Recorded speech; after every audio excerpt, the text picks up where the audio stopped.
क्या हमारी पृथ्वी तबाह होने वाली है? क्या इंसान भी डायनासोर की तरह विलुप्त हो जाएंगे? ऐसे सवाल इसलिए उठ रहे हैं क्योंकि ऐसा कहा जा रहा है कि एपोफिस नाम का एक एस्ट्रॉयड 13 अप्रैल 2029 को पृथ्वी के पास से गुजरेगा। 370 मीटर के डायमीटर वाला यह एस्ट्रॉयड इस युग का सबसे खतरनाक एस्ट्रॉयड बताया जा रहा है।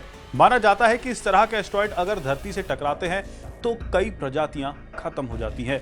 ऐसा अनुमान लगाया गया है कि इस तरह की घटना के बाद ही डायनासोर का विनाश हुआ होगा।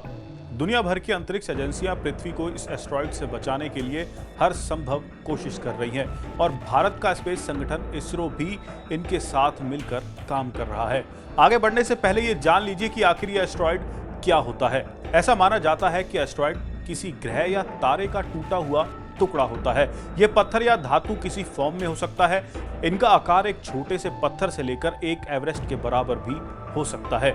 इस मामले पर इसरो चीफ एस सोमनाथ ने कहा, हमारी लाइफ साइकिल 70 से 80 साल है और हम अपने जीवन काल में ऐसी तबाही कभी देख ही नहीं पाते।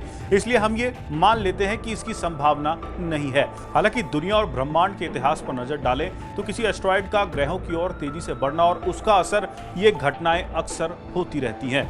इसरो प्रमुख ने अपना एक्सपीरियंस शेयर करते हुए बताया, मैंने एक एस्ट्रॉयड को जुपिटर से टकराते हुए, शूमेकर लीव से टकराते हुए देखा है।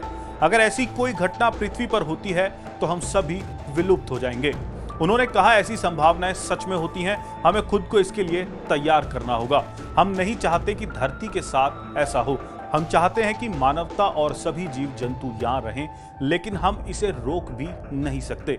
हमें इसके विकल्प ढूंढने होंगे। वैज्ञानिक ने आगे कहा, तो हमारे पास इसका एक तरीका है जिससे हम इसकी दिशा को बदल सकते हैं। हम पृथ्वी से उसकी नजदीकी का पता लगा सकते हैं और उसे दूर ले जा सकते हैं। और कभी कभी ये असंभव भी हो सकता है।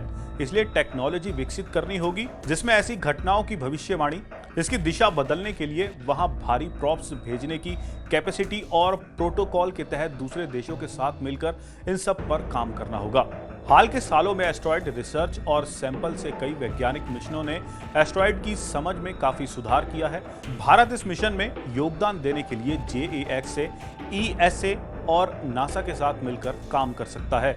वहीं अगर अतीत पर नजर डालें तो 30 जून 1908 को साइबेरिया के सुदूर इलाके तुंगुस्का में एक एस्टेरॉयड टकराने से वहां जोरदार विस्फोट हुआ था, जिसने करीब 2200 स्क्वायर फीट किलोमीटर के घने जंगल को तबाह कर दिया था, जिससे लगभग 8 करोड़ पेड़ नष्ट हो गए थे। ऐसी खबरें पाते रहने के लिए हमारे चैनल मनी कंट्रोल को सब्सक्राइब करें।